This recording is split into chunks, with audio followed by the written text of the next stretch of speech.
Welcome sa Tinagalog Novela, damang-dama sa sariling wika. Huwag kalimutang mag-like, share, at mag-subscribe para sa mas marami pang kwento. Panahon ng tag-ulan. Sa isang iglap, tinakpan ng may itim na ulap ang maliwanag na langit. Ang mga naninirahan sa squatter na abala sa kani-kanilang gawain ay nagsipagtakbuhan pauwi, takot na masangkot sa malakas na pagbuhos ng ulan.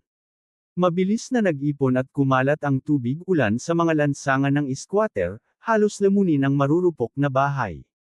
Ang baradong daluyan na matagal nang hindi naayos ay wala ng silbi, at ang buong panlabas na pader ng squatter ay naging isang malawak na dagat ng baha. Sa ampunan ng Mission, malapit sa pintuan, isang babaeng nasa 30 anyos ang nanguna sa 12-dosenang bata na may edad 7 hanggang 11 upang magbuhat ng mga sako ng buhangin.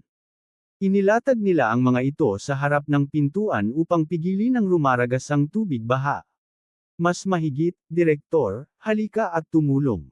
Walang silbi, isa siyang siraulo. Totoo nga, pawis at hingal na hingal ang ilang batang lalaki habang pasan ang mabibigat na sako. Nilingan nila ang isang batang nakatayo lamang sa tabi ng bintana. Kahit nagalit sila, wala silang nagawa kundi ipagpatuloy ang trabaho. Ang batang iyon ay nasa 7 o 8 taong gulang, ngunit dahil sa payat at matangkad niyang katawan, mukha siyang kasing edad ng 11. Ang pinakapansin-pansin ay ang kanyang balat, maputi, halos may bahid ng pagkasakitin. Pinagkakainggitan siya ng ibang bata dahil karamihan ay may itim dahil sa araw. Napabuntong hininga si Dod Ian. Mahigit 3 buwan siyang nakulong sa malamig na imbakan at hindi pa rin lubusang nakabawi ang katawan niya. Hirap pa nga siyang tumayo, paano pa kaya ang magbuhat ng mga sako? Gayunman, maituturing niya itong isang biyaya. Nang sumiklab ang sakuna sa China, kakagawa pa lamang ng unang freezer ng institute. Hindi pa subok ang teknolohiya at walang nakaalam ng mga posibleng aberya. Himala na lang na nakatulog siya roon ng 300 taon.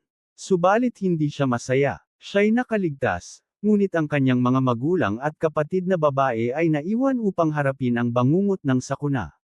Kahit na nakaligtas sila, tiyak na matagal na silang napalibing sa alikabok ng panahon. Sa bagong mundong ito, wala na siyang mga mahal sa buhay. Kailangan niyang mag-isa. Gayunpaman, hindi siya nawalan ng pag-asa. Alam niyang binigyan siya ng ikalawang pagkakataon ng kanyang mga magulang. Hindi niya hahayaang masayang iyon. Hindi lamang siya mabubuhay, magtatagumpay siya upang ipagmalaki siya ng kanyang pumanaw na pamilya. Sa kabutihang palad, iningatan ng Diyos ang sangkatauhan. Nang una siyang gumising mula sa malamig na imbakan, inisip niyang siya na lang ang natitirang tao sa mundo. Ngunit nang lumabas siya sa tambakan, natuklasan niyang hindi pa rin tuluyang naglaho ang tao. Kaunti ang nakaligtas, ngunit sa 300 taon ay muling dumami ang populasyon. Sa kasamaang palad, nawasak na ang teknolohiya at sibilisasyon. Walang bakas ng lumang agham at imbensyon. Ang pagkawala ng kuryente ay lalong nagpahirap sa araw-araw na pamumuhay. Unti-unting huminto ang unos habang tulala si Dod Ian. Nakahinga ng maluwag ang lahat nang makita nilang bumababa ang tubig sa likod ng mga sako. Ramdam nila ang matinding pagod, na parabang lumaban sila sa isang walang hanggang digmaan. Nilingan ng babaeng nasa gitna ang langit na muling lumino at nagsabi.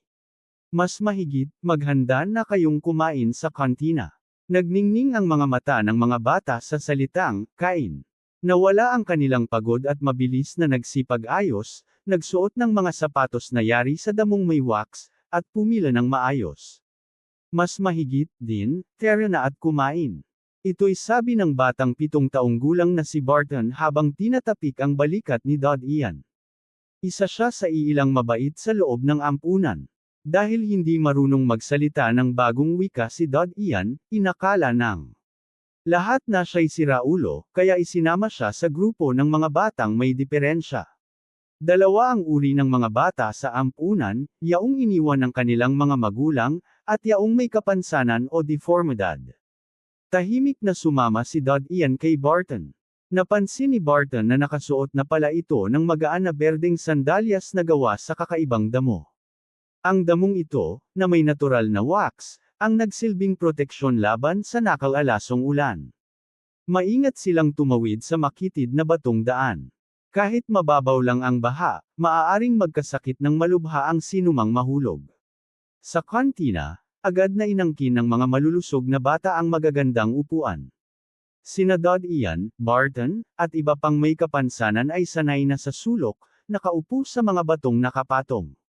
Habang kumakain, nagbubulungan ang ilang bata. Mas mahigit, may dumating daw na doktor at manggagawang konstruksyon para mag-ampon. Sabi ni Aunt Di, galingan daw natin. Sarap siguro kung ampunan ka ng doktor. Mas gusto ko manggagawa ng pader. Baka makasampa ako sa higanting pader ng Sylvia at makita ang mundo sa labas. Kumislap ang mga mata ni Dod Ian sa kanilang usapan, ngunit nanatili siyang tahimik. Napabuntong hininga si Barton. Mas mahigit, sayang, kung hindi lang sira ang utak ni Dean, siguradong pipiliin siya dahil sa itsura at tangkad niya. Tumango lang ang ibang bata, puno ng panghihinayang. Ngunit may isang batang payat, si Leng Heng, na nakaupo malapit at nagsabi ng may pangungot siya. Mas mahigit, mga inutil, umaasa pa kayong mampon. Tumawa ang ilan at nilibak sina Dod Ian at Barton. Mas mahigit, tingnan niyo ang siraulong iyan. Ni hindi nakakaintindi. Hindi katakatakang iniwan siya. Hanggal. Ampon. Hintayin mo na lang hanggang 13 ka at itapon ka sa minahan bilang alipin. Hindi nagsalita si Dod Ian, ngunit malamig ang tingin niya sa kanila. Bagamat bata pa, mas matigas ang puso niya kaysa sa karamihan ng matatanda. Maya-maya, dumating ang pagkain at sumigaw ang tagapangalaga. Mas mahigit, tumahimik. Kung ayaw niyong kumain, magingay pa kayo. Agad na kumunat ang mga mukha ng mga nang-aasar at kunwaring inosente. Gitling-gitling-gitling. Kinabukasan. Kumislap ang araw sa kalangitan matapos ang mahabang ulap, isang bihirang tanawin sa tag-ulan. Araw na iyon ang pinakahinihintay ng mga bata sa ampunan ng Mission, araw ng pag-aampon. Mula umaga pa, nagayos na si Dod Ian. Kahit wala ng alarm clock sa mundong ito, sanay ang katawan niya na magising sa oras.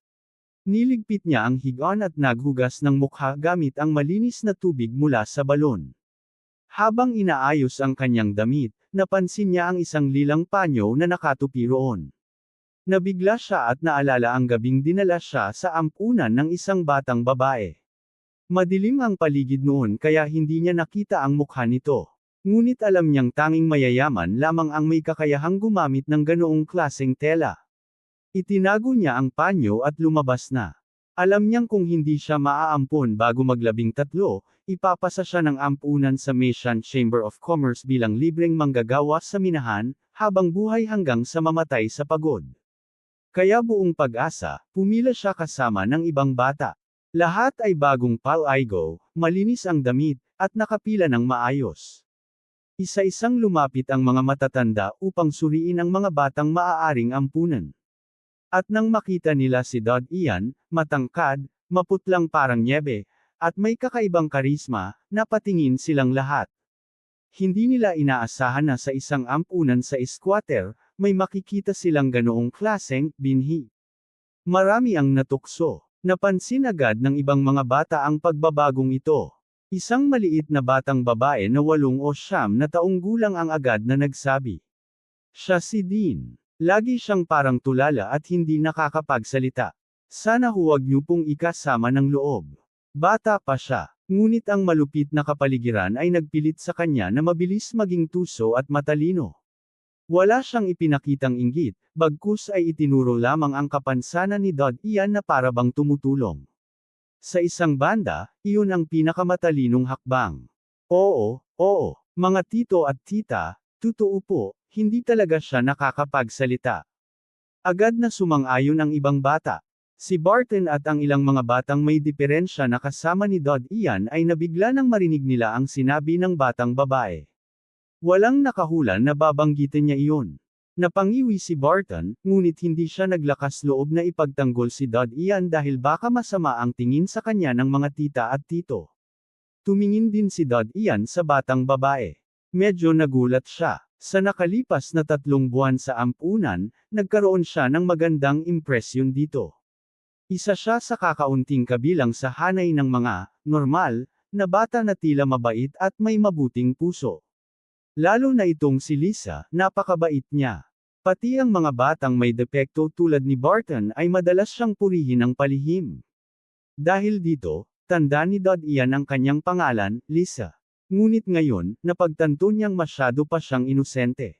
Sa sandaling iyon, tila naliwanagan ang mga mata ng mga matatanda matapos marinig ang sinabi ni Lisa. Kung ganito kaganda at kalinis ang balat, sino ang makakayang iwanan ang ganitong bata? Kaya marami sa kanila ang tumingin kay Dad Ian na may awa. Nakahinga ng maluwag si Lisa at ang mga bata nang makita nilang ganoon ang naging reaksyon ng mga matatanda. Gitling gitling gitling. Ako po, mga tito at tita. Bigla na lang may marinig na inosenteng tinig mula sa karamihan. Nabigla ang lahat, matanda man o bata. Namangha ang mga bata, para bang nakakita ng multo. Dahil ang nagsalita, ay si Dad Ian mismo. Sa 3 buwan na pananatili niya sa ampunan, hindi talaga siya nagsalita. Ginamit niya ang oras na iyon upang makinig at matuto ng mga salita. Sa pilitan ang klase sa pagbasa at pagsasalita kahit sa ganitong lumang ampunan.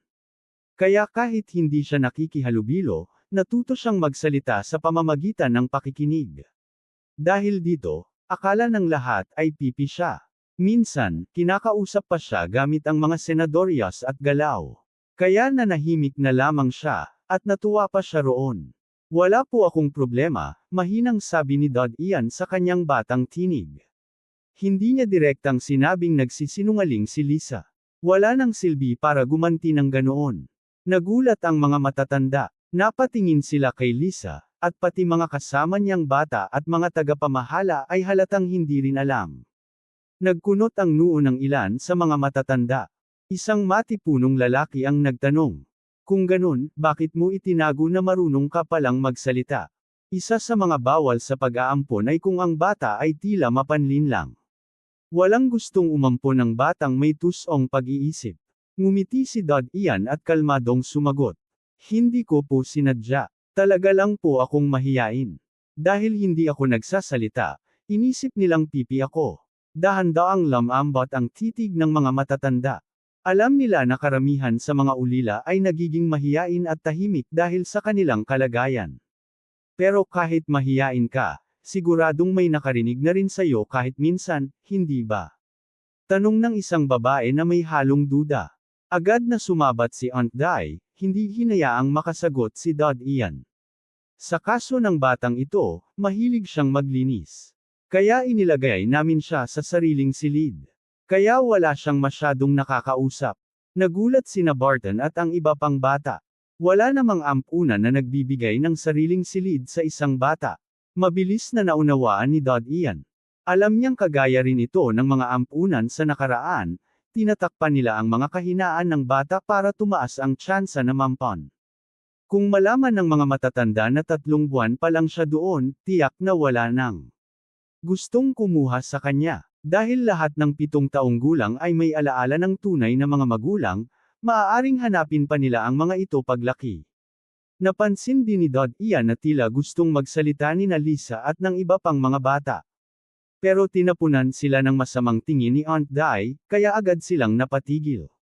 Alam nila, kapag sinira nila ang plano ni Aunt Di, tiyak na wala silang tsansang mampon. Gitling gitling gitling. Ganun pala, sabi ng isang matabang babae habang tinitingnan ng mapotla at makinis na balat ni Dad Ian. Anak, kukunin na kita. Ikaw na ang magiging anak ko. Labis na natuwa sina Barton at ang iba pang bata. Para bang sila mismo ang iaampon. Ngunit napansin ni Dad Ian ang magaspang na kamay ng babae at bahagya siyang napakunot noo. Papalag na sana siya nang biglang magsalita ang isa pang lalaki. Sa tingin ko'y bagay sa akin ang batang ito. Sa tingin ko, mas karapat-dapat akong maging magulang niya. Lumingon ang lahat sa isang pangkaraniwang lalaking nasa gitna ng edad. May banayad ng ngiti ito. Nangilabot ang matabang babae at malamig na nagsalita. At sino ka naman? Ngumiti ang lalaki at nagpakilala. Isang hardinero lamang ng pamilyang Mel. Hindi gaanong naintindihan ng mga bata, ngunit ang mga matatanda ay agad nagbago ang ekspresyon. Bamulong-bulong ang ilan. Pamilyang Mel. Iyong sikat na pamilyang Mel. Siyempre, sila lang ang may ganoong pangalan. Agad na lamambot at natahimik ang matabang babae. Ngumiti ang lalaki at tinanong si Dod Ian. "Oh, anak, ano sa tingin mo?" Lalong naging matindi ang inggit ni Lisa at iba pang bata. Sino ba naman ang hindi mainggit kung mapupunta sa isang mayamang pamilya? Bahagyang napakunot ang noo ni Dod Ian. Pagkatapos mag-isip, umiling siya. "Pasensya na po, tito. Salamat sa inyo, pero sana po ay maging doktor ang aking magiging mga magulang, para may kasiguraduhan." Tinanggihan niya. Nagulat ang lalaki. Hindi niya inakala na may batang tatanggi sa ganoong pagkakataon. Sanay na siyang makita ang mga ulila na agad na natutuwa kapag narinig ang pamilyang Mel. Ngunit si Dod Ian, kalma at maayos pa ring magsalita. Mabilis ding natauhan ang lalaki. Samantala, alam na ni Dod Ian, batay sa reaksyon ng iba, na napaka-impluwensyal ng pamilyang Mel. Ngunit hindi niya gustong mabilanggo sa isang manor.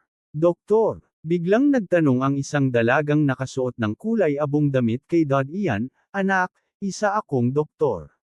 Gusto mo bang maging anak kita?" Tandaan agad ni Dod Ian ang babaeng ito nang siya'y kusang magsalita. Noong una'y tinanggihan niya ang hardinero ng may pagkamapangahas. Ang iba na may natakot na ma-offend ang hardinero ng pamilya Mel kaya hindi nila piniling ampunan si Dod Ian. Ngunit ang pagkakakilanlan ng doktor ay tila may bigat. Ang hindi alam ni Dod Ian ay kung gaano kabihira ang mga doktor sa mundong ito. Bagamat isa pa ring trabaho ng karaniwang mamamayan, sobrang kakaunti ang mga doktor. Sa isang banda, maaari na itong ituring na mataas na uri ng propesyon. Kung ihahambing, ang hardinero ng pamilya Mel ay isang ordinaryong hanapbuhay lamang, kapantay ng mga manero at mananahi. Nagkaroon ng mabuting impresyon si Dod Ian sa dalagang ito. Malambot ang hugis ng kanyang mukha at may mababaw na dimples na lumilitaw tuwing siya'y ngumingiti. Ang titig niya kay Dod Ian ay parang isang ina na nakatingin sa kanyang anak. Unti-unting lamambot ang malamig na puso ni Dod Ian at siya'y tumango. "Pumapayag ako." Nang itim ang mukha ng hardinirong nasa gitna ng edad, ngunit nang makita niya ang babae ay pinigilan niyang magsalita. Sa halip ay lihim siyang nahabag kay Dod Ian. Sa isip niya, bata pa si Dod Ian at hindi pa malayo ang pananaw. Maganda nga ang magkaroon ng amang doktor, ngunit hindi lahat ng anak ng doktor ay nagiging doktor din. Mataas ang pamantayan at mabigat ang pag-aaral. Kung mab-aigo si Dod Ian, mananatili siyang isang walang-wala. Samantalang ang paghahardin ay mas madali. Kapag magaling ang memorya, pwede nang magsimula. At bilang hardinero ng pamilya Mel, tiyak na makakalayo siya sa mga barong-barong. Sa kalaunan, maaari pa niyang manahin ang posisyon. Ang magtrabaho para sa pamilya Mel ay pangarap ng maraming karaniwang tao. Nakakaawa talaga. Umiling ang hardinero. Namutla ang mga mukha ng ibang normal na bata nang makita nilang pinili si Dod Ian ng doktor. Sina Barton at ang iba pang may kapansanan ay mas nakayanan, bagamat may kaunting selos. Pero alam nilang nakuha ni Dod Ian ang isang napakahalagang pagkakataon kaya't may inggit at hinanakit sa kanilang mga puso. Ngumiti si Dod Ian. Isa siya sa kakaunting bata sa ampunan na napili ng doktor. Ang kanyang mahinahong asal at maputing balat ay nakadagdag pa sa kanyang pagiging kaaya-aya. Humarap si Aling Day sa doktor at nagsabi, "Mabait at masunurin palagi si Dod Ian dito. Sana'y maalagaan mo siya at maging masaya kayong dalawa." Ngumiti ang dalaga. "Oo, ikinatutuwa ko ito." Inutusan ni Aling Day ang babaeng nasa tabi niya. "Mina, samahan mo sila para sa pagpaparehistro ng sambahayan." Ngumiti si Mina at kumaway kina Dod Ian at ng dalaga. "Halika kayo. Mag-ingat ka din. Din, huwag mo kaming kalimutan. Bumalik ka at bisitahin kami." Sigaw ni na Barton at ng ibang may kapansanan, punong-puno ng panghihinayang. "Babalik ako, pero huwag kayong panghinaan ng loob," tugon ni Dod Ian, inaalala ang 3 buwang pangangalaga nila sa kanya. "Baka sa pagbabalik ko, ampun na rin kayong lahat." Alam man nila ang katotohanan, ngumiti pa rin sila. Habang papalayo na si Dod Ian, biglang narinig niya ang tinig ng hardinero, "Pipiliin kita." Napalingon siya at nakita si Lisa ang tinuturo. Ngumiti ang hardinero at sinabi, "Matalino kang bata. Gusto mo bang maging anak ko?" Halos hindi makapaniwala si Lisa at napatingin sa ibang batang malulusog. Pagkatapos ng isang tingin, iniwas ni Dad Ian ang kanyang mata at sumama na kay Mina at sa bago niyang magiging ina. Siya at ang ibang bata mula sa ampunan ay magkakaroon na ng sariling tahanan.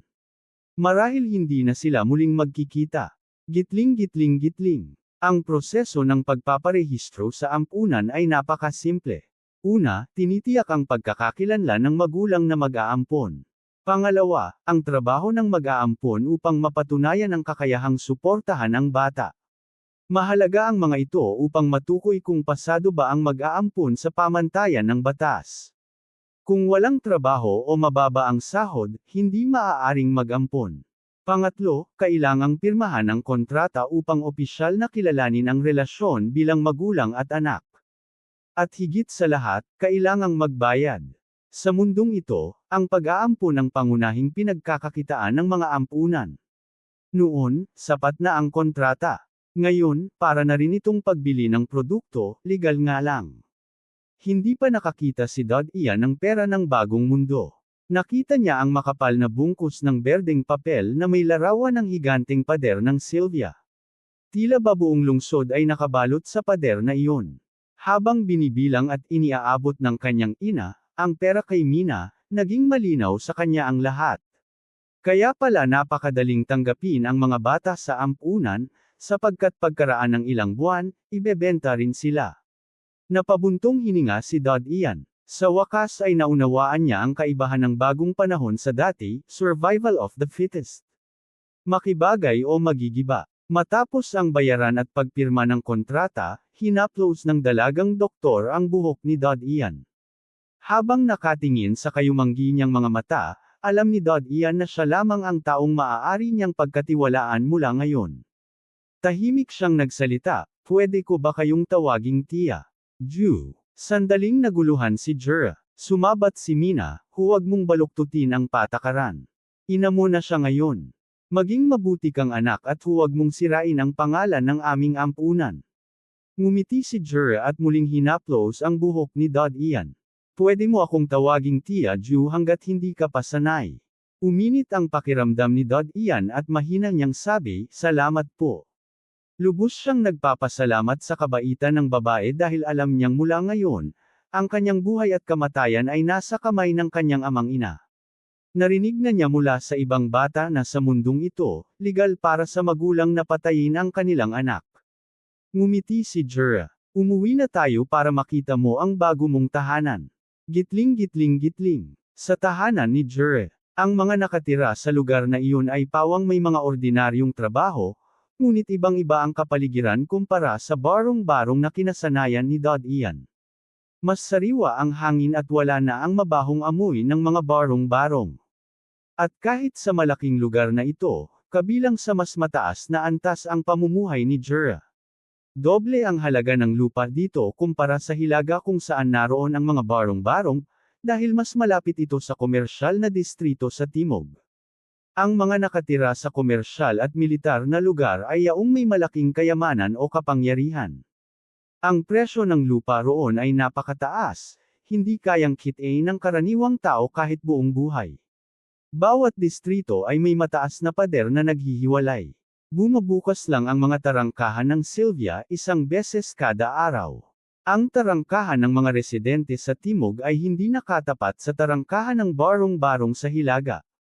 Ibig sabihin, ang mga taga-residential ay malayang makapunta sa barong-barong, at ang mga negosyante ay makapupunta sa residential. Ngunit ang mga taga-barong-barong ay hindi makakatawid papunta sa itaas na distrito.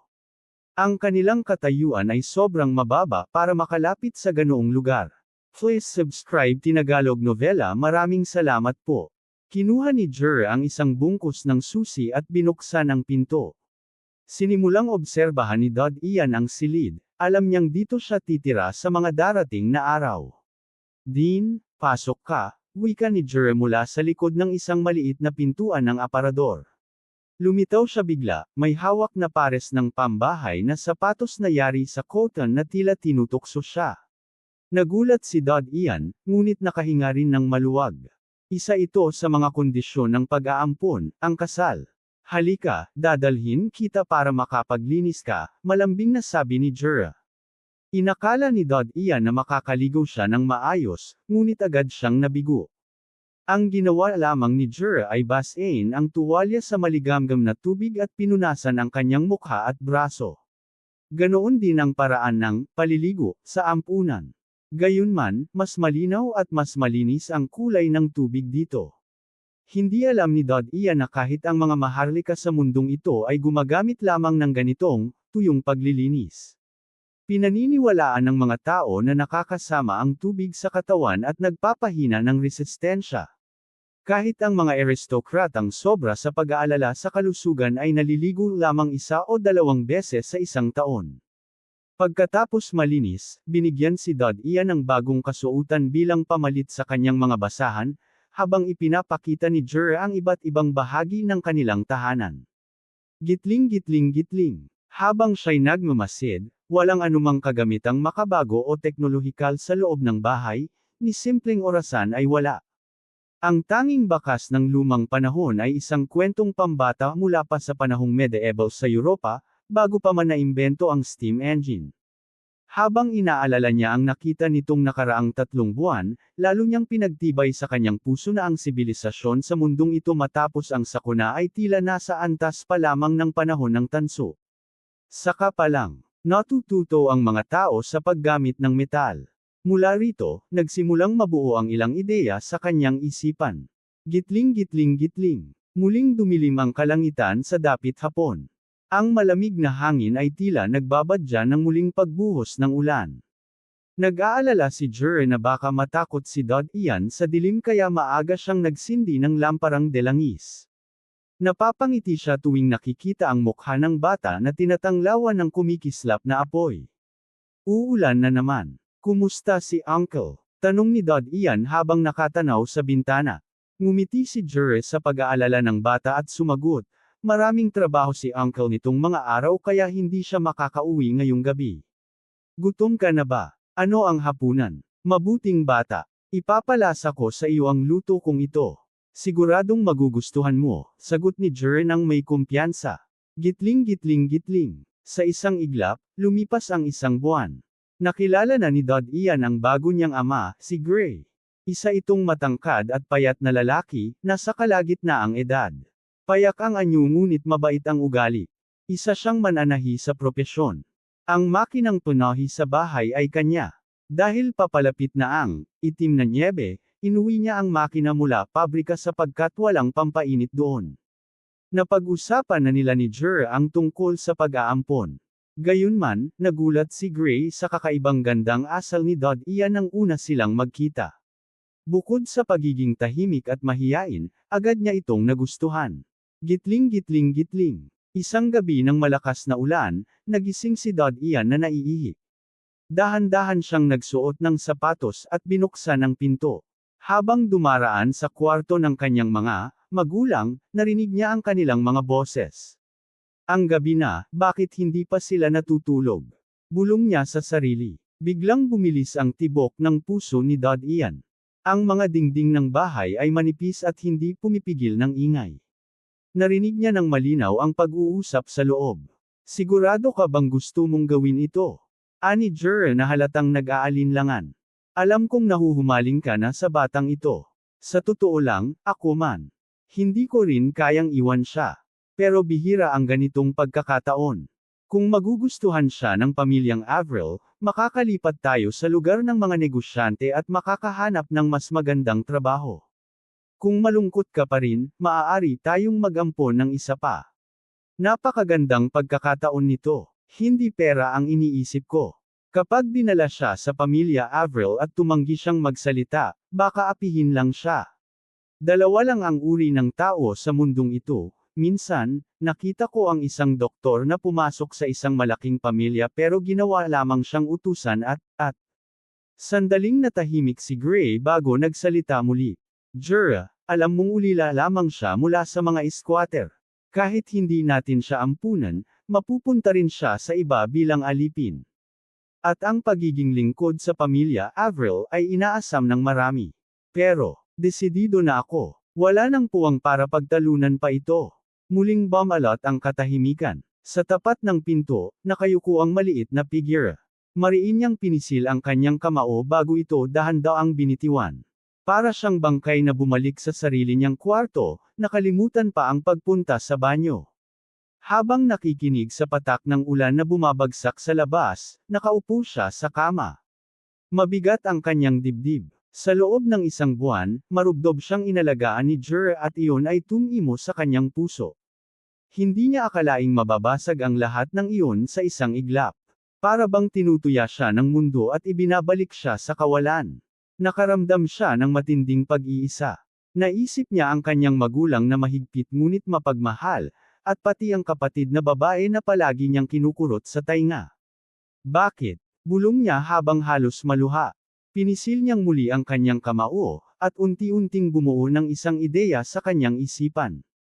Kung hindi ko na makikita ang aking mga magulang o kapatid, kung gayon, hayaan na ang kakaibang mundong ito. Walang nakakaalam na sa gabing maulan na iyon, isang maliit na bata ang tahimik na nagpasya na baguhin ang takbo ng kasaysayan magpakailanman. Kinabukasan ng umaga, nakaupo si Gray sa isang bangkito malapit sa mesa.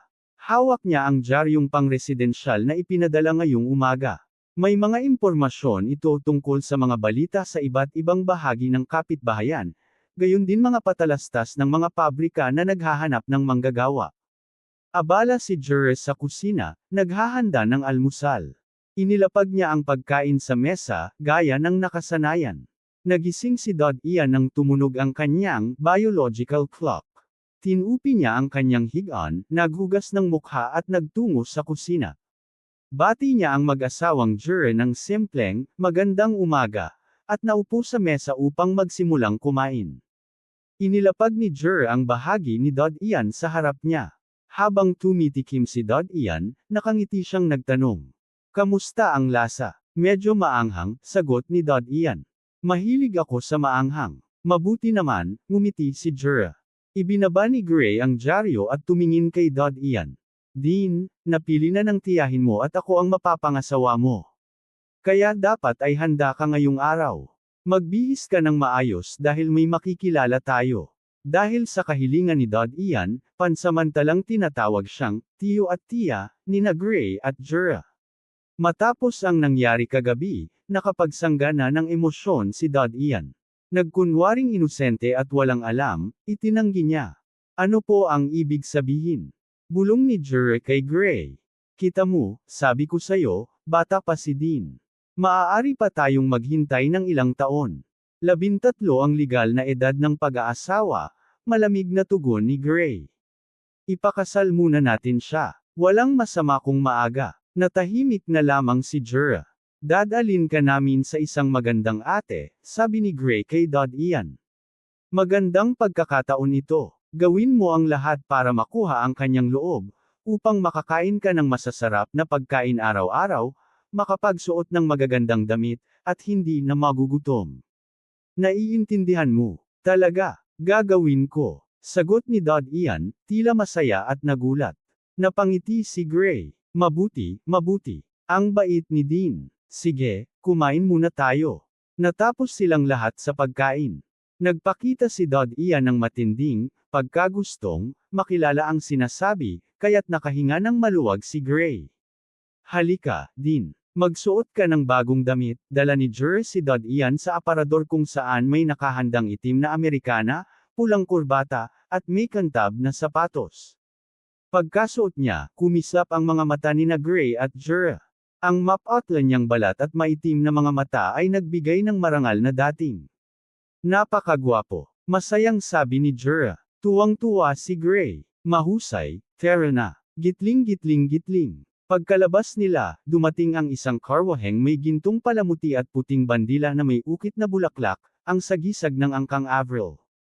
Ang kotsero, nakaitim na uniforme at sombrero, bumaba at nagbigay galang.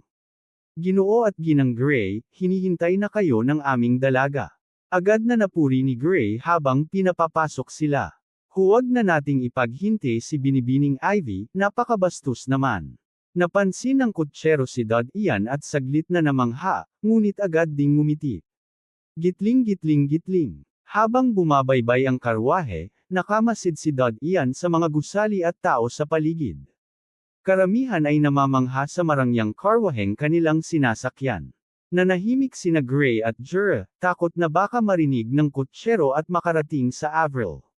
Dumating sila sa timog na bahagi ng higanteng pader. Agad na nagbigay galang ang bantay sa karwahe at pinadaan sila ng walang alinlangan. Negosyong distrito ba ito? Bulong ni Dod Ian sa sarili. Malinis ang kalsada, magaganda ang suot ng mga tao, malayong malayo sa maruruming barong-barong ng mga dukha. Parang langit at impyerno ang agwat. Gitling gitling gitling. Huminto ang karwahe sa harap ng isang engranding gusali. May palatandaang may pinta ng piano. Isang binatang nakaitim na uniforme ang sumalubong. Kanina pa naghihintay si Binibini, halika po. Medyo kabado si Gray, ngunit matikas niyang hinawakan si Dod Ian at pumasok. Sa loob, kumikislap ang mga ilaw na parang alahas. Malawak ang bulwagan, may musikang tumutugtog, at mga taong nakabihis ng marangya habang nag-uusap at kumakain. Gitling gitling gitling. Ipinakita sila sa isang silid kung saan may dalawang nakaupo, isang magandang ginang na nasa 30s at isang batang dalagang 11 taong gulang, si Ania. Maputi, kayumangging buhok, at may likas na ganda. Nang makita siya ni Ania, tila namangha ito. Ngumiti ang ginang kay Jura. Dr. Jura, maraming salamat sa pagtulong sa sakit ng aking asawa noon. Ngayon ay may negosyo siyang inaasikaso kaya wala siya rito. Nagpuri si Gray. Abala nga si Ginoong Avril. Ngumiti ang ginang. Maupo muna kayo. Habang nakatingin kay Dod Ian, napansin niyang mapatlang ngunit kaaya-aya ito. Ngumiti siya. Ito ba ang ampun ninyo? Ang puti niya. Agad na puri ni Gray. Napakaganda rin po ng inyong anak. Matalino at nakuha ang inyong kagandahan. Ngumiti ang ginang, saka biglang nagsabi. Tungkol sa kasal. Nabigla sina Gray at Jura. Kung walang pagtutol si Ania, maari na, diretsyo niyang sabi. Nagulat ang mag-asawa. Biglang nagsalita si Ania. Gusto kong lumabas kasama siya. Tumingin ang ginang kay Gray at Jura, na agad namang sumang-ayon. Dean, samahan mo si Binibining Ania. Ingatan mo siya. Tumango si Dod Ian at sumunod sa batang babae palabas. Gitling gitling gitling. Sa kalye, pinauwi ni Ania ang kanilang kasamang taga-silbi. Naglakad siya nang hindi tumitingin kay Dod Ian, para bang mag-isa lang siya. Tahimik na sumunod si Dod Ian, sinusuri ang paligid. Pagkaraan ng mahabang lakad, biglang huminto si Ania. Muntik nang mabangga ni Dod Ian ang kanyang likod. Naamoy niya ang halimuyak ng bulaklak mula sa kasuotan ng dalaga. Humarap si Ania. Dahil mas matangkad ng kaunti, tinitigan niya si Dod Ian ng malamig. Alam mo ba ang opera? Tanong niya. Nagulat si Dod Ian, ngunit umiling. Alam mo ba ang iba't ibang uri ng musika? Alam mo bang sumayaw sa bulwagan? Marunong ka bang sumakay ng kabayo? Marunong ka ba ng espada? May mga pangarap ka ba? Sunod-sunod niyang tanong, puno ng pangungutya. At matapos, malamig siyang nagsabi. Kung matalino ka, dapat alam mo na hindi tayo galing sa parehong mundo. Tahimik na tumingin si Dod Ian sa kanyang magandang ngunit matalim na mukha, hindi inakalang sa murang edad ay may ganitong kasakit na pananalita. Wala tayong iisang wika. Walang pakialam na tumingin si Ania sa mukha ni Dod Ian at nagpatuloy, kung hindi tinulungan ng iyong ina na pagalingin ang sakit ng aking ama, hinding-hindi tayo magkakakilala. Huwag mong isipin na dahil lamang sa kabutihang iyon ay maaari mong lampasan ang pagitan ng ating lipunan at makasali sa aming pamilya. Ako, si Ania, ay hindi mag-aasawa ng isang inutil na asawa at mawalan ng dangal. Bagaman pilit mong ginagaya ang kariktan at asal ng mga mararangal habang nagpapanggap bilang isang Ginoo, hindi mo maitatago ang iyong pinagmulan sa harap ng tunay na maharlika. Ang mga karaniwang tao ay hindi naturuan mula pagkabata at walang dugong maharlika. Ang pagsasanay ng 1 o 2 araw ay hindi makakakubli sa iyong likas na asal. Malamig na tinitigan ni Ania si Dod Ian. Maaring malinis ang iyong anyo, iba sa mababaho at pawisang manggagawa, ngunit hindi yun kamangha-mangha. Ang ideya na ako'y magkakagusto sa iyo, hayaang makapasok ka sa aming pamilyang Avril, o tulungan ang iyong mga magulang na makapasok sa distritong pangkalakalan ay isang biro lamang. Puro ilusyon mo lang iyon. Ang kabutihang ipinakita ng aking ama sa iyong pamilya ay dahil lamang sa pakikasama. Hindi ibig sabihin na dapat silang maging walang hiya at isantabi ang kanilang dangal. Ni hindi mo maintindihan ang bigat ng maaaring kahinatnan. Tahimik lang na pinanood ni Dod iyan at hinintay matapos siya. Pagkatapos ng napakaraming salitang sinabi, hindi niya naiwasang mapakunot ng noo nang makitang hindi man lang nabago ang kalmado niyang ekspresyon. Muli, malamig ang mukha niya habang nagpatuloy. Sinabi ko ang lahat ng ito upang maintindihan mong hindi ka karapat-dapat sa akin, at hinding-hindi ko hahayaang maging asawa kita. Tigilan mo na ang pangangarap ng mga imposibleng bagay. Tahimik pa rin si Dod iyan bago nagsalita. Tapos ka na. Umisi si Aniya. Tapos na. Kung may sasabihin ka, sabihin mo. Ngumiti si Dod iyan at tumingin diretso sa kanyang mga mata, marahang nagsalita. Una sa lahat, dapat kitang pasalamatan. Napuno ng pagtataka at di makapaniwala ang mukha ni Aniya. Hindi niya pinansin at nagpatuloy. Una, salamat sa pagtanggi mo. Dahil dito, maiiwasan kong makalaban ang aking mga magulang. May pagdududa sa kanyang puso si Aniya. Hindi ba't gusto ng kanyang ama na ipilit siyang ipakasal dito? Pangalawa, muli kitang pinasasalamatan. Salamat sa pagpapaalala na kahit isang batang babae na gaya mo ay hindi maaaring maliitin. Kumunot ang noo ni Aniya. Mas mabilis siyang nag-mature kumpara sa ibang mga bata na abala pa rin sa paglalaro. May plano na siya sa kanyang kinabukasan mula pa nang siya'y 8 taong gulang. Subalit, ang batang nasa harapan niya ay nagsalita na parang isang taong may malawak na karanasan. Bago pa siya makasagot muli, tumalikod na si Dod iyan upang umalis. Hindi siya tumigil o lumingon. Marahil hindi ako bihasa sa espada, ni mahusay na mga bayo, pero may sarili akong mga pangarap at ambisyon. Hindi siya nakapagsalita hanggang sa tuluyang maglaho ang anino ni Dod iyan. Hindi niya inasahan na ganito ang gagawin ng isang bata. Siya pa ang unang lumayo. Namula ang kanyang mukha dahil sa galit. Subalit, dahil sa kanyang mahusay na edukasyon at pagdisiplina mula pagkabata, mabilis niyang nakontrol ang damdamin. Nang gigigil, pinisil niya ang kanyang mga ngipin at mariing tinapak ang kanyang sakong. Mabilis siyang humabol ngunit pinanatili ang gawin ng isang dalagang maharlika. Pagbalik ni Dod iyan sa bulwagan, binagalan niya ang kanyang hakbang upang makahabol si Aniya. Tumigil siya at hindi lumingon. Di nagtagal, nakarating si Aniya sa kanyang likuran na may maharlikang paglalakad. Sandali, kapag tinanong ng mga matatanda, sabihin mo na may iba ka nang nagugustuhan. Nagpatuloy lang sa paglalakad si Dod iyan. Bakit ko naman gagawin iyon? Kung hindi ako nagkakamali, pumayag na ang iyong ama sa kasal, malamig niyang sagot. Ngunit ikaw ang hindi pumayag. Kung titango ako, ibig sabihin ay ikakasal na tayo, hindi ba? Nanlamig ang mukha ni Aniya. Kung pumayag si Dod iyan, itutuloy ng kanyang ama ang kasal. Kanina pa nila ng kanyang ina pinagplanuhan na pigain ang mag-asawang Gray para sila na mismo ang umatras. Paano mo nalaman? Halos sinabi mo na rin. Magaan ang boses ni Dod iyan. Kung may kakayahan ka talagang tumanggi, sapat na ang isang simpleng hindi. Hindi mo na kailangang magsabi ng ganito karami o manakot pa. Ang ina mo ang mastuso. Sa tingin ko, kaya niyang pilitin ang aking ampon na mga magulang para tumanggi.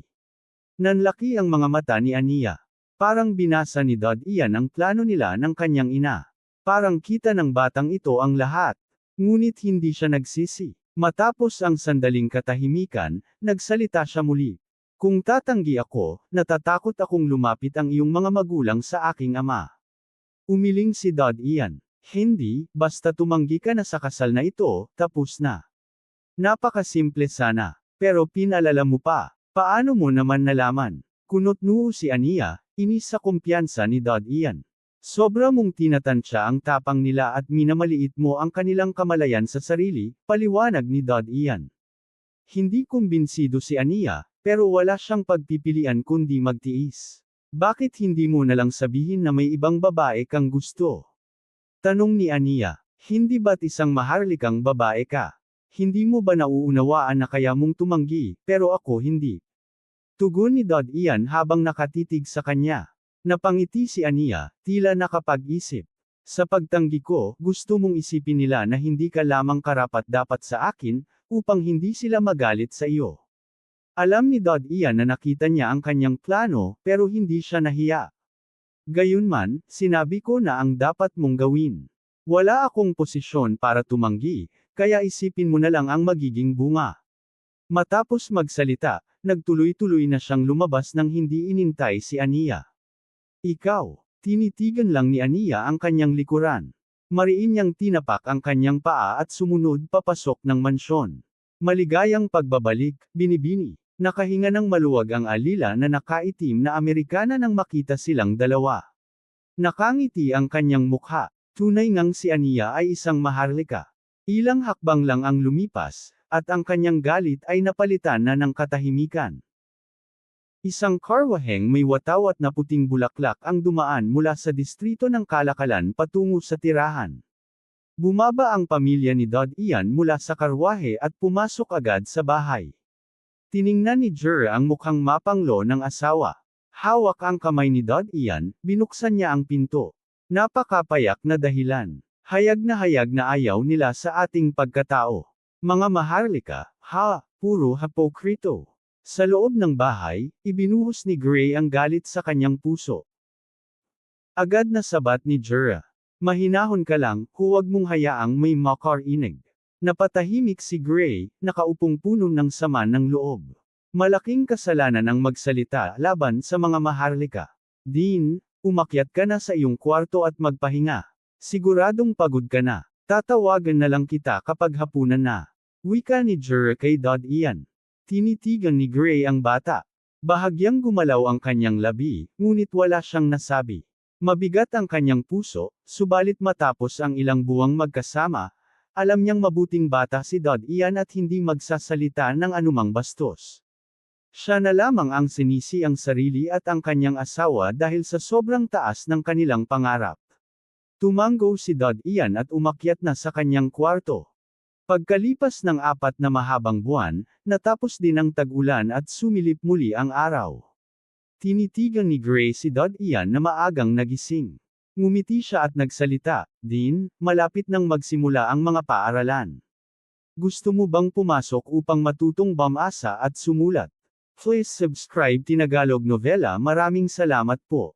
Bahagyang tumango si Dod Ian. Bago nabanggit ang tungkol sa paaralan, ipinahayag ni Gray ang kanyang pagnanais na sana ay manahin ni Dod Ian ang kanyang kasanayan sa pananahi at maging isang mahusay na mananahi. Ngunit dahil may sariling layunin si Dod Ian, agad niyang tinanggihan si Gray. Hindi nagalit si Gray at ang kanyang asawa. Mabuti na ang isang bata ay may sariling opinyon. Hindi naman sila mga alipin, kaya't natural lang na magkaroon ng anak na may matatag na personalidad. Sayang, napakahirap makapasok sa larangan ng medisina, sabi ni Jura na may panghihinayang. Matalino si Dod Ian, ngunit huli na para magsimula ng pag-aaral upang maging doktor. Kung gayon, ano ang nais mong pag-aralan? Nakangiting tanong ni Gray. Tumangala si Dod Ian at sinabi, Batas. Batas. Medyo natigilan si Gray. Dean, alam mo ba kung anong uri ng propesyon iyon?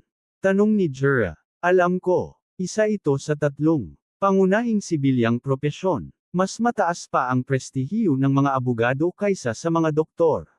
Sa katunayan, may dala si Gray na talaan ng mga propesyon para ipakita kay Dod Ian. Nandoon ang paglalarawan at mga kwalifikasyon sa bawat trabaho. Dahil dito ay mas malinaw na naunawaan ni Dod Ian ang iba't ibang landas na maaari niyang tahakin at ang mga benepisyo ng bawat isa. Linawin ko lang, ang paaralan ng batas ang pinakamahirap na tapusin. Mas mahirap pa ito kaysa medisina. Kinakailangan nito ng napakalawak na pag-iisip at husay sa lowika. Kahit matalino ka, tandaan mong napakalayo ng antas ng hirap nito kumpara sa pag-aaral sa ampunan. Mahirap makapagtapos at maging kwalipikadong opisyal. Diretsyong tumingin si Dod Ian at iginiit, gusto kong mag-aral ng batas kahit ano paman. Bahagyang napakunot ang noo ni Gray. Ito ang unang pagkakataon na naging ganito kaprinsipyo si Dod Ian kaya't hindi niya alam paano tatanggihan. Simula ng tanggihan ng pamilya Avril ang alok ng kasal, unti-unti nang itinuring nina Gray at Jure si Dod Ian bilang sarili nilang anak. Kaya't ayaw din nilang saktan ang kanyang damdamin. Kung gusto niyang mag-aral, hayaan na natin. Kahit hindi siya makapasok sa korte balang araw, sapat na ring maging isang ordinaryong abogado. At least, pamilyar siya sa batas. Hindi niya sadyang lalabagan ang mga patakaran at makakapamuhay siya ng payapa. Tahimik na inisip ni Dod Ian, gusto kong mag-aral ng batas hindi para sumunod, kundi para sirain ito. Napabuntong hininga si Gray at nagsabi, sige. Nakaramdam ng gun sa dibdib si Dod Ian. Nakangiting nagsabi siya, salamat. Muling ngumiti si Gray at nagwika, kung ito ang iyong pinili, panindigan mo. Pero kapag sumuko ka, babalik ka sa pananahi kasama ko. Sapat na ang kita ng isang manggagawa sa tela para mapakain mo ang sarili mo. Bahagyang tumanggo si Dod Ian. Gitling gitling gitling. Pagkatapos ng tag-ulan, biglang uminit ang panahon. 3 araw bago ang pagsusulit sa paaralan ay ginanap ang isang espesyal na pista na tinatawag na Araw ng Panalangin. Bawat pamilya, sa grupo, ay pumupunta sa gitnang distrito sa katedral ng V.A. Doon sila nananalangin kay Ama Diyos upang ligtas na makatawid sa susunod na panahon at iwasan ang salot at karamdaman. Isang napakagarbong seremonya, sama-samang nagdasal sina Gray, ang kanyang asawa, at si Dod Ian. Doon din unang nasal-aya ni Dod Ian ang pinuno ng pananampalataya sa mundong ito, ang banal na simbahan. May nakatayong maliwanag na katedral sa gitna ng isang subdistrito. Sa plaza nito ay nakatindig ang dambuhalang estatwa ng isang anghel na may 4 na pakpak, nakabukas ang mga kamay na tila niyayakap ang lahat ng mananampalataya, puno ng kabutihan at pagkakaisa. Gitling gitling gitling. Makalipas ang 3 araw mula sa Araw ng Panalangin, nagsimula na ang pagpapatala sa iba't ibang paaralan. Kasama ng mag-asawang Gray, nagtungo si Dod Ian sa paaralan ng batas. Naglakad sila ng humigit kumulang 10 kilometro bago marating ang lugar. Sa harap ng pasukan ay dagsa ang mga magulang at bata, karamihan ay nakadamit ng payak. Karamihan ay mapuputi ang balat, may ilan na medyo naninilaw, at halos walang makikitang maitim o magaspang ang balat, palatandaan na ang mga mababa ang antas sa lipunan ay hindi na nag-abala pang subukan, dahil ang paaralan ng batas ay kilala sa tindi at mahal ang matrikula. Hindi kayang tustusan iyon ng mahihirap.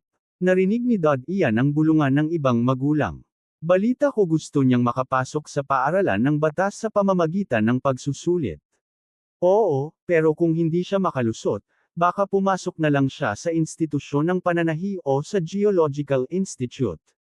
Hindi ko rin alam. Mahirap daw ang pagsusulit. May ilan pang nagtanong, nagsimula na ba ang pagsusulit sa paaralan ng batas? Parang katulad lang ng pagsusulit sa medisina, sagot ni Jura. Naalala ko noon, tungkol lang sa memorya ang tinanong sa amin. Siguro ganun din dito. Nakangiting sumingit si Gray, nasa iyo na ang lahat. Kung hindi mo kayanin, pwede ka namang magpatala sa institusyon ng pananahi. Kung memorya lang ang susubukan, masaya ako, naisip ni Dod Ian na may paghamak. Sa lumang panahon, ang mga batang may IQ na 120 hanggang 140 ay tinuturing na henyo. Ang kapatid niyang matigas ang ulo ay may IQ na 142. Ngunit siya, may IQ na 168. Hinding-hindi niya malilimutan ang araw na tinanggap siya ng Harvard University sa edad na 12. Namana nilang magkapatid ang talino mula sa kanilang mga magulang, mga internasyonal na kilalang siyentipiko. Kung hindi sumiklab ang sakuna, tiyak na nakatanggap na sila ng pandaigdigang parangal para sa imbensyon nilang cold storage technology. Gitling gitling gitling. Dumating na ang oras ni Dod Ian. Isa-isa nang pumapasok ang mga bata para sa pagsusulit. Dito lang ang mga magulang. Bata, pasok ka na sa silid ng pagsusulit, wika ng isang scholar na nasa katanghaliang gulang. Dean, good luck. Masiglang wika ni Jura. Kitang-kita sa kanyang mga mata ang kasiyahan. Pagpasok sa maluwang na silid, nakita ni Ian ang isang lalaki at babae, mga taga-suri na nakasuot ng itim na kasuotang may berdang ginto. Simpleng ngunit marangal ang dating. Nang makita siya, ngumiti sila. Halika, bata. Lumapit si Ian. Magtatanong ako. Mayroon kang kawali na kaya lang magprito ng 2 isda ng sabay. 1 minuto ang kailangan para maluto ang isang gilid. Kung 3 isda ang ipiprito, ano ang pinakamaikling oras na kailangan? Tanong ng babae na nakangiti. 3 minuto, agad na sagot ni Ian. Nagulat ang 2 taga-suri. Kahit ang pinakamatalinong bata ay nangangailangan ng sandali para mag-isip bago sumagot. Ngunit agad itong naibigay ni Ian, at tama pa. Pumasa ka, bata. Matalino ka, nakangiting wika ng lalaki. Dalhin mo ito at pumunta sa pisikal na pagsusuri. Kapag walang problema, maaari ka ng opisyal na magsimula ng pag-aaral sa batas. Iniabot niya ang maliit na papel kay Ian. May pisikal na pagsusuri pa. Bahagyang kumunat ang noo ni Ian habang lumalabas ng silid. Sa labas, narinig niyang nagrereklamo ang ibang bata. Bakit 3 minuto? Sinagot ko 4 at sinabing mali raw. Kung parehong gilid ay lulutuin, di ba't 4 na minuto iyon? Bakit isda pa ang tanong? Wala namang kinalaman ang pritong isda sa batas. Ang tatay ko, kusinero. Kaya niyang lutuin sa 1 minuto ang 3 isda. Ayaw nilang maniwala. Bahagyang napangiti si Ian ngunit nagkunwaring walang narinig at bumalik kina Gray at Jura. Kamusta? Nakangiting tanong ni Gray. Narinig na niya ang bulungan ng ibang bata kaya't alam niyang mahirap ang pagsusulit. Pumasa ako. Sa pisikal na pagsusuri naman ako, simpleng sagot ni Ian. Nakangiti si Gray ngunit may bahid ng panghihinayang, mas gusto niya sanang pumasok si Ian sa pananahi. Ngunit hindi rin niya maitago ang tuwa dahil mas matalino si Ian kaysa ibang bata. Ang pisikal na pagsusuri ay para makita ang antas ng radiation sa katawan. Dahil mapatla ang balat ni Dean, tiyak na mababa ang kanyang radiation value. Makakaraos siya dyan, paliwanag ni Jura. Gitling. Matapos ang pandaigdigang pagsabog nuclear, napuno ng radiation ang mundo. Ang kulay abong ulap sa kalangitan ay bunga ng mga basurang nuclear. Dahil dito mahaba ang tag-ulan, mapanganib at madalas ay nakamamatay. Ngunit si Ian, na galing sa cold storage, ay ilang buwan pa lamang nakalantad sa bagong mundo. Siguradong mababa ang radiation sa kanyang katawan. Ngunit curious siya, paano kaya nila sinusukat ito? Anong instrumento ang gamit nila, gayong hindi pa nga sila nakapasok sa industrial na panahon at ni kuryente ay hindi pa alam. Pinapasok siya ni Jure sa silid ng pisikal na pagsusuri. Walang pila, dahil kakaunti lang ang pumapasa sa unang pagsusulit. Naroon ang isang babaeng nasa katanghaliang gulang. Tiningnan niya ang papel at sinabi, sige, magsimulan na tayo. Lumapit si Ian. Wala siyang nakitang kakaibang instrumento kundi mga tubo ng salamin na parang thermometer. Muling sinuri ng babae ang papel, at kumuha ng malinis na tubo. Itinutok niya ang matulis na dulo sa daliri ni Ian. Huwag kang matakot, bata. Hindi ito masakit, aniya. Hindi inakala ni Ian na ganoon lang kasimpleng tubo ang gamit para makita ang radiation value. Makalipas ang sandali, pumasok na ang dugo ni Ian sa tubo. May mga marka iyon, at unti-unting umakyat ang manipis na pulang linya. Nang makita ang resulta, bahagyang natigilan ang babae. Sobrang puti ni Ian, higit pa sa mga batang babae. Sa wakas ay nagsalita siya, puno ng pagtataka, napakababa ng kanyang radiation value, unang beses ko itong makita. Hindi ka panipaniwala. Karaniwang makikita lang ito sa mga batang mula sa commercial district. Alam ni Jure ang gamit ng radiometer. Napuno ng gulat at tuwa ang kanyang mukha. Sabi niya sa asawa, ito ay isang radiometer, gamit para sukatin ang radiation sa katawan. Ang halaga ni Dean, napakababa. Katumbas ng sa mga anak ng Maharlika. Alam ni Gray ang halaga ng mababang radiation, ngunit hindi niya ito gaanong iniisip. Nang marinig niya ang salitang, katulad ng sa mga anak ng Maharlika, biglang napuno ng matinding pagmamalaki ang kanyang puso. Hinaplos niya ang buhok ni Dod Ian. Napatingin si Dod Ian sa pulang linya sa radiometer, at bigla niyang napansin na ito'y bahagyang gumagalaw, parang may buhay. Gitling gitling gitling. Kinagabihan, matapos maitala si Dod Ian sa paaralan ng batas, sa isang kastilyo sa Commercial District. Isang marangyang silid na nababalutan ng mga diamanteng mosaiko. Isang aninong figure ang nakaupo at tahimik na nagbabasa ng tala sa mesa. Lumabas na ang resulta. 27 kandidato ang pumasa. Ang taong malapit sa mesa ay hindi tumindig. Ang aninong nakaluhod sa sahig na nagdala ng mensahe ay maingat na hinawakan ang kanyang dibdib. Sa susunod na sandali, siya ay nawala, na nag-iwan lamang ng puting sulat sa mesa. Napatingin ang matatag na lalaki sa puting papel. Bahagyang tumaas ang kanyang matitigas na kilay. Binuksan niya ang kanyang mga mata at mabilis na sinilip ang bagong dokumento. Bigla, ang kanyang mga mata ay nakatuon sa detection value sa ibabang sulok ng papel. Habang nakatitig sa papel, tiningnan niya ito ng ilang sandali. Pagkatapos ay tumindig siya, isinuksok ang kanyang coat, at binuksan ang pinto. Sa bulwagan, nagulat ang katamtamang edad na tagapaglingkod sa kanyang amo, "Amo, gabi na po, kailangan niyo pa bang lumabas?" Sabi ng matatag na lalaki, "Ihanda ang karwahe." 300 taon na ang nakalipas, dumating sa mundo ang napakalaking salot. Pinaglabanan ito ng ating mga ninuno, nakaligtas sa hirap sa pamamagitan ng lakas, at itinayo ang dambuhalang pader ng Sylvian upang pigilan ang sakuna at panatilihin ito sa labas ng dambuhalang pader. Ang dambuhalang pader ay hindi maaaring dumisan ng masasamang nilalang, alam nyo ba? Sabi ng matandang lalaki na may puting balbas sa solemneng tinig. Bagamat puti ang kanyang balbas, nasa edad siya ng early 60s. Ngunit dito, itinuturing na iyon ay tanda ng mahabang buhay. Si Dod Ian ay nakinig ng mabuti. 3 araw na ang lumipas mula nang magparehistro siya. Ito ang kanyang unang opisyal na klase ngayon. Hindi ipinaliwanag ng matandang lalaki ang tungkol sa batas. Sa halip, nagbigay lamang siya ng maikling pagpapakilala tungkol sa ilang kilalang bagay. Mukhang layunin lamang nito ay ipaalala sa mga bata ang mga bagay na pamilyar sa kanila at palakasin ang kanilang pananampalataya. Halos lahat ng bata ay pamilyar na sa kwento ng dambuhalang pader ng Silva. Paminsan-minsan ay narinig na nila ito mula sa kanilang mga magulang. Ang mga ulila lamang ang hindi alam ang kasaysayan ng Silva. Ang ibang mga bata ay nababato sa kwento. Ngunit dahil sa unang pagkakataon na nakita nila ang matandang may puting balbas, marami sa kanila ang natakot at iwasang gumawa ng padalos-dalos na desisyon.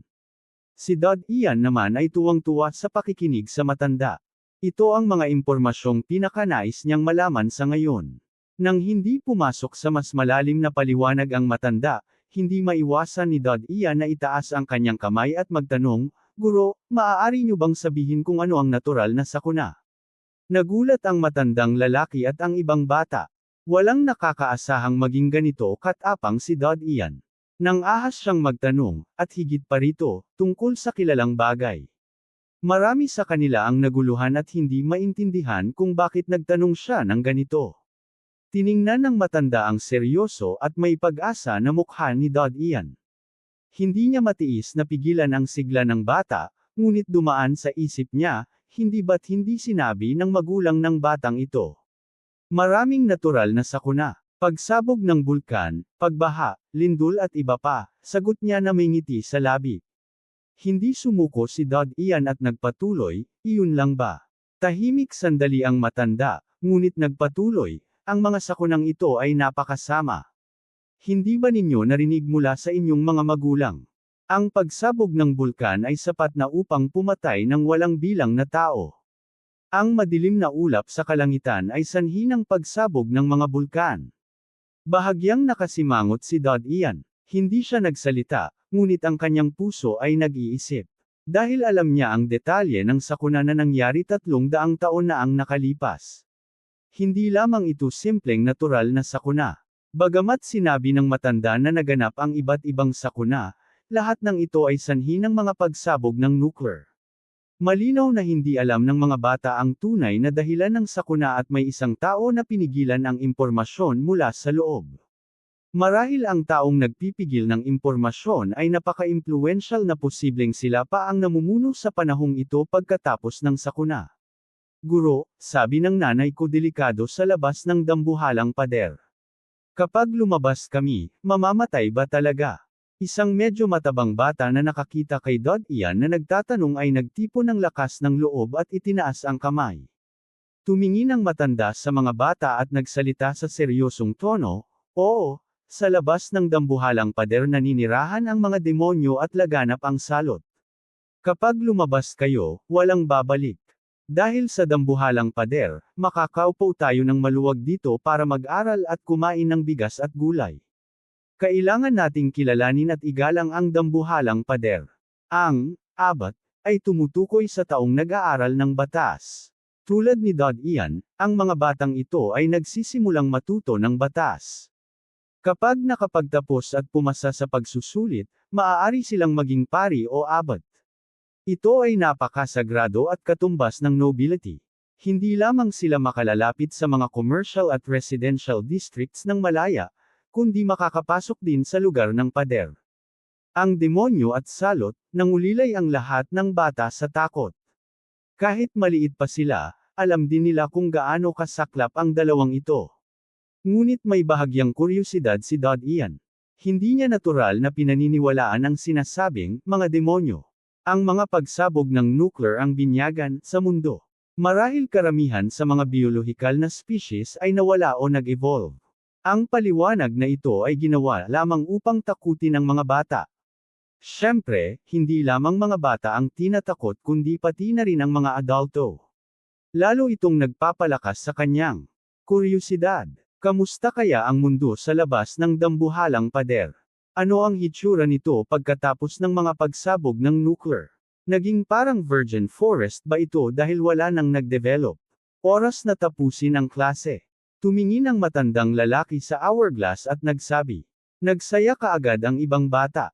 Sa oras na iyon, biglang bumukas ang pinto at pumasok sa silid-aralan ng dalawang batang naka-black leather armor. Magsisimulang magtanong ang matanda ngunit nang mapansin ang black medal sa balikat ng dalawa, bigla siyang ngumiti, narito ba kayo para kunin ang mga bata? Naguluhan si Dad Ian sa narinig mula sa matanda. Nagbantay siya at nagtaka sa itsura ng dalawa. Tumango ang isa sa dalawang slim na kabataan. Tumingin siya ng malamig at nagsalita, ngayon, sasabihin ko ang mga pangalan. Ang nabanggit ko, tumindig kayo. Naiintindihan ba ninyo? Lahat ng bata ay biglang nanig. Nagsalita ang matanda upang aliwin sila, huwag kayong mag-alala. Ang dalawang adult na ito ay mga gwardya. Ang mga nabanggit ay magkakaroon ng pagkakataon na sumali sa pampublikong serbisyo. Ito ay isang napakalaking pangyayari. Public office. Narinig ni Dad Ian mula kay Jura. Sa madaling sabi, ito ay katumbas ng civil servants noong lumang panahon. Habang buhay, hindi mo na kailangang mag-alala sa kabuhayan. Sa mundong ito, pangarap ng marami ang maging ganitong opisyal. Ngunit napansin ni Dad Ian ang medal sa balikat ng dalawang lalaki. Simula nang pumasok siya sa kapitbahayan mula sa slums, hindi pa siya nakakita ng ganitong gwardya. Iba rin ang standard leather armor. Nang makita niya ang mga guro na parang humahanga sa mga opisyal, lalo pang lumakas ang kanyang pagdududa. Lock! Sigaw ng batang opisyal. Narito po, sagot ng mahina at payat na bata sa unahang upuan. Tumindig ka, sigaw ng opisyal. Agad tumindig ang payat na bata. Marta, opo. Mabilis na tumindig ang isang babae. Lamer, Carly. Tumindig si Carly nang tawagin siya. Sigaw ng opisyal, Dad Ian. Dahan-daang tumindig si Dad Ian, nakasipit ang mga mata. Sa puntong ito, kasama siya, 8 bata ang napili. Iyo kayo 8, sumama sa amin.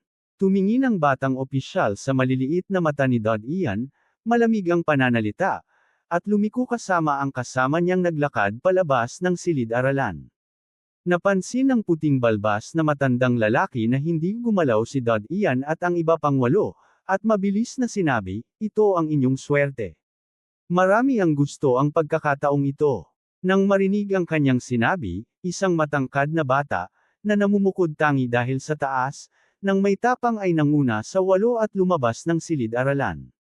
Si Dod Ian ay naglakad sa hulihan. Tahimik niyang pinagmamasdan ang mga napiling bata. Sinusubukan niyang ihambing ang mga napili sa mga naiwan sa silid-aralan. Ngunit agad niyang naunawaan na walang karaniwang katangian, sa kulay, anyo, o anumang panlabas na palatandaan, para makilala ang napili mula sa iba. Kung walang panlabas na katangian, ang natitirang opsyon ay ang panloob na kakayahan. Bigla niyang naalala ang pagsusuri sa pisikal noong preschool. Ito ang pinakakakaibang pangyayari. Habang nag-iisip siya, dumating na ang iba pang mga bata sa malaking palaruan sa labas ng paaralan ng batas. Nang makarating sila, nakita ni Dod Ian ang isang itim na karwahe na nakaparada sa harap ng kolehiyo. Ang mga bakal na rehas at malalaking rivet ay nakalagay sa karwahe, nagbibigay ng matibay na itsura. Ang mga kabayo na humihila sa karwahe ay mukhang kamangha-mangha rin, halos 3 metro ang taas at may suot na helmet at armor. Para bang isang napakagaling na hayop ang nakatayo doon, hindi lang basta kabayo. Hindi lang si Dod Ian ang nagulat, ang iba pang mga bata rin ay namangha. Halika, pasok kayo sa karwahe, sabi ng batang. Opisyal, nag-atubili ang lahat ng bata sandali. Ang matangkad na bata na namumuno, tila kinikilala ang sarili bilang leader, ay nagtanong, maari ko po bang malaman, saan po tayo pupunta?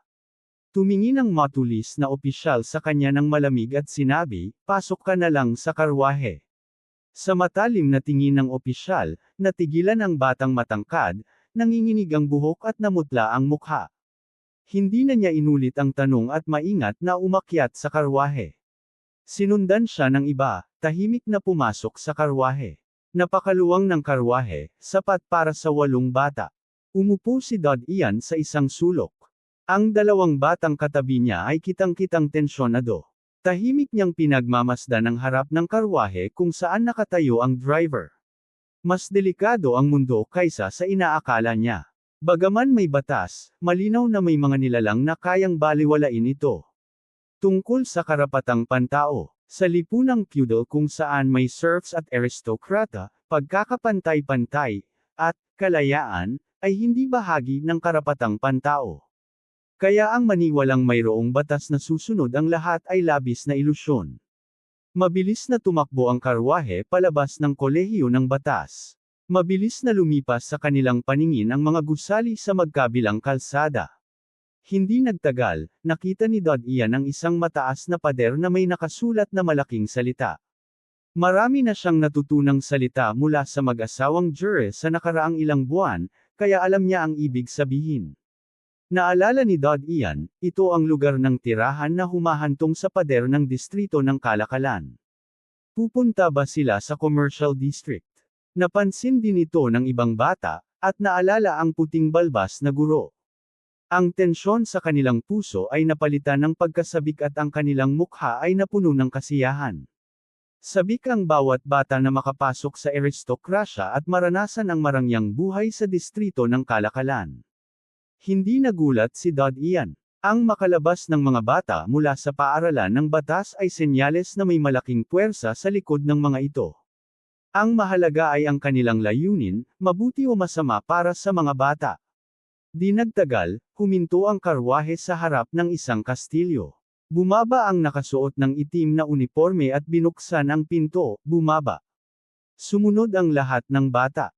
Si Dod Ian ang huling bababa, ngunit bago siya makababa, biglang sinabi ng lalaki, dito na lang, at tumingin sa driver, alisin ang letigo at ihatid ang karwahe palayo.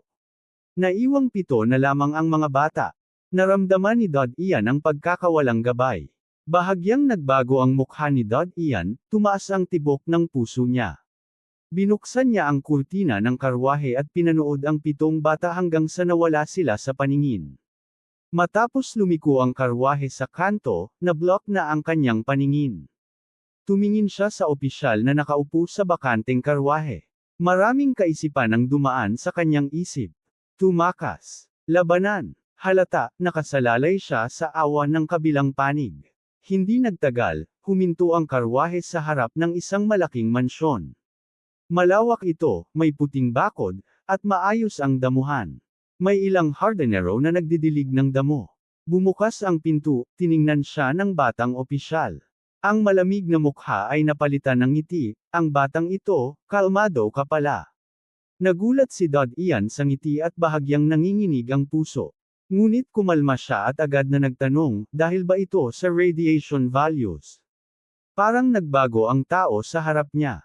Wala na ang dating matulis at malamig na pananalita. Ngumiti siya ng malawak, matalino ka. Oo, dahil sa radiation values. Kakaunti lang ang kwalipikado, at kahit sa simpleng training, sila ay magiging scavengers, lamang. Ngunit ikaw, may pag-asa kang maging hunter. Scavengers at hunters. Nagulat si Dod Ian. Sino po ang scavengers? Halika muna, abot kamay siya ng lalaki at lumakad sila papasok ng mansyon. Ang scavengers ang responsable sa seguridad sa labas ng giant wall. Kadalasan, naghahanap sila ng mga mapagkukunan. Sa labas ng giant wall. Nagulat si Dod Ian. Malaking bagay iyon. Noon ay sinabi ng puting guro na may salot at demonyo sa labas ng pader at walang makakaligtas. Bagaman hindi siya naniniwala sa demonyo, malinaw na napanganib ang labas ng pader. Mataas ang radiation sa labas. Radiation. Biglang naintindihan ni Dod Ian. Kaya pala ginagamit ang radiation values para paghiwalayin ang scavengers at hunters. Kung mataas ang radiation ng katawan, madaling masaturate sa labas ng pader. Ang may mababang radiation lang ang makakaligtas. Naiintindihan ito, bahagyang nalamig ang puso niya. Ang mga taong nasa likod ng medical examination ay responsable pala sa lihim na pagsusuri ng mga sibilyan. Anong ginagawa ng mga hunter? Hindi maiwasang tanungin ni Dod Ian, delikado ba sa labas ng dambuhalang pader? Anong klaseng panganib ang nagtatago sa labas ng dambuhalang pader? Maraming nakakatakot na bagay ang pumasok sa kanyang isipan. Napatla ang kanyang mukha, pero mabuti na lang at maputi ang kanyang balat, kaya hindi gaanong halata ang takot niya. Matalino ka. Ngumiti ang payat na opisyal at sinabi, sa labas ng dambuhalang pader ay. Nagkunot ang noo ng lalaki sa tabi niya at sinabi, Fernando, hindi pa natin nakumpirma ang kanyang pagkakakilanlan, huwag masyadong magsalita. Nagulat sandali si Fernando at shrug niya, wala namang problema. Ang nasukat na radiation value niya ay 0.8. Mas mababa ito sa isa kaya malamang may light physics siya. Kailangan nating gawin ang pagsusuri. Huwag magbigay ng maagang conclusion. Nagkunot ang noo ng pangalawang lalaki. Sandaling nag-isip si Fernando, bago yumuko kay Dod Ian at sinabi, kailangan mo munang maghintay hanggang matapos ang pagsusuri bago ko masabi sa'yo. Ngunit sa oras na iyon, may magpapaliwanag sa lahat ng bagay sa'yo. Narinig ni Dod Ian ang kanilang pag-uusap at medyo nalito, light physics. Ano ang ibig sabihin noon? Maghintay ka lang ng ilang minuto, malalaman mo rin. Misteryosong tumawa si Fernando. Lahat sila'y pumasok sa manor. Maraming hardinero na nagdidilig ng damuhan ang magalang na tumanggo habang dumadaan ang tatlo. Naglakad sila sa puting bato na daanan sa gitna ng damuhan. Binuksan ang isang dambuhalang pinto, mahigit 10 metro ang taas, para makapasok sila. Pinangunahan ni Fernando si Dod Ian patungo sa isa sa mga tore ng mansion. Habang umaakyat sa hagdan, pinasok ni Fernando si Dod Ian sa isang madilim na silid sa itaas na palapag. Sa kanilang pagdaan, ang lahat ng mga alagad na nakakita sa kanila ay huminto at magalang na tumanggo. Tiningnan ni Dod Ian ang madilim na silid. Walang bintana, ngunit may maliit na butas na sapat lang para sa ventilasyon. Natakpan ito ng itim na kurtina, kaya matagal nang hindi nakapasok ang sikat ng araw. Malamig ang hangin sa silid, parang temperatura sa simula ng maulan na panahon. Sa gitna ng silid ay may metal na mesa na natakpan ng itim na tela. Lumapit si Fernando sa metal na mesa. Tinanggal niya ang itim na tela at inihayag ang isang makinis na kristal na bola. Pumutok ang puting malamig na hangin mula sa kristal na bola. Ang kristal na bola pala ay isang sphere ng yelo. Sige, maliit na bata, hinayla ni Fernando ang kamay ni Dad Ian at may dalang matalim na kutsilyo na nakatago sa loob ng kanyang itim na leather arm bracer at tumalikod kay Dad Ian, lumapit ka. Biglang nakita ni Dad Ian ang napakaliit na puting insekto sa loob ng halos transparent na kristal na bola. Kung hindi ka titignan ng mabuti, imposibleng makita. Ito ang light worms. Maaari lang silang mabuhay sa malamig na kapaligiran. Ngumiti si Fernando at sinabi, kung may light physics ka, hindi nila iinuman ang iyong dugo. Pagkatapos niyang magsalita, hinawakan ni Fernando ang maliit na kamay ni Dad Ian at inilapit sa ibabaw ng kristal. Sa ibabaw ng kristal na bola ay may maliit na butas, parang lalagyan. Sa isang hiwa ng kutsilyo, naramdaman ni Dad Ian ang sakit sa kanyang daliri. Isang patak ng dugo ang nahulog mula sa kanyang daliri at pumasok sa butas, dumulas sa loob ng kristal. Sa oras na iyon, parang nagising ang mga light worms, na natutulog sa ilalim ng kristal, na parang gin-isang sa kanilang panaginip. Parang naaamoy ang lokasyon ng dugo, unti-unti silang gumalaw patungo sa patak ng dugo. Nagbago ang mukha ni Fernando, habang ang pangalawang lalaki ay nagkunot sa noo sa eksenang ito. Naiisip ni Dad Ian ang sinabi ni Fernando at nanag ang panghihina ng loob. Nakakita sila ng mga light worms, na mabilis na umaakyat patungo sa dugo. Pagdating nila sa patak ng dugo, sinimulan nilang sipsipin ito parang sponge. Ang kanilang maliliit na puting katawan ay naging kulay pula, ngunit mabilis din itong naibalik sa puti. Imposible nagkunot ang noo ni Fernando at bumubulong, matagal na ba silang hindi kumain? Gutom ba sila? Pinilas niya muli ang kanyang daliri, at pinatulo ang dugo sa butas. Ngunit hindi man lang ito tiningnan ng mga bulate at bumalik sa ilalim ng kristal para mabaluktot. Naging malungkot ang mukha ni Fernando. Walang sinabi, mabilis niyang hinawakan ang kamay ni Dad Ian at pinilas muli. Bumuhos ang dugo sa kristal na bola, at nagsimulang umakyat ang mga bulate at mabilis itong sipsipin. Talaga, wala siya. Parang nadismaya si Fernando. Pinakawalan niya ang kamay ni Dad Ian at itinabi ang kutsilyo. Medyo nagkunot ang noo ni Dad Ian. Malamang, naintindihan niya na ang dahilan. Ang katawan niya ay immune sa radiation ng higit sa karaniwan. Kaya mas mababa ang radiation content ng kanyang katawan kaysa sa karaniwang tao. Ang mga taong ito ay naghahanap ng hunting partners, ngunit sa kanyang kaso, kakaunti pa lang ang contact niya sa labas ng cold storage, kaya mababa ang radiation ng kanyang katawan. Tiningnan siya ng isa pang batang lalaki na tila walang pakialam, mukhang maganda ang pamilya mo noon. Nang marinig ni Dad Ian ang malamig na boses, hindi niya maiwasang maging hindi komportable dahil naiintindihan niya ang ibig sabihin. Mukhang inimbestigahan na nila ng husto ang kanyang pinagmulan. Alam nila na siya ay inampon ni Najera at Gray. Alam din nila na hindi pa siya matagal sa Maysian Orphanage. Ibig sabihin, iniisip nila na siya ay isang uri ng batang inabandona ng mayaman o aristokratikong pamilya. Ang mga ganitong pamilya ay kumakain ng pagkain na purified, kaya mababa ang radiation. Hindi ko inasahan na isa siyang abandoned rich kid. Napangiti si Fernando na parang nadismaya. Tahimik si Dad Ian at hindi nagsalita. Pero hindi nadismaya ang kanyang puso. Kapag naging hunter ka, kailangan mong pumunta sa mga delikadong lugar, kahit hindi niya alam ang mga panganib sa labas. Pero naisip niya na mas mabuti na huwag itong subukan sa ngayon. Tiningnan siya ng pangalawang opisyal at sinabi sa malamig na tinig, maliit na bata. Lahat ng nakita at narinig mo dito ay kailangang itago. Hindi ito dapat mailabas, kasama ang narinig mo tungkol sa hunters, scavengers, at lahat ng iba pa. Lahat ng nakita at narinig mo ay dapat burahin sa isipan mo. Naiintindihan mo ba? Legal restriction siguro ito. Naisip ni Dad Ian. Tumanggo siya, hindi ako magsasalita. Nang makita ng pangalawang opisyal ang pagiging masunuri ni Dad Ian, tumalikod siya at bahagyang nagpakita ng lamig sa mga mata habang tinitingnan si Fernando at sinabi, buti na lang at hindi ka masyadong nagsalita sa harap niya, o baka ang tanging opsyon ay deal, sa maliit na bata. Nang marinig ito, biglang Parang binuhusan ng malamig na tubig si Ian. Halos masira ang buhay niya ng aksidente.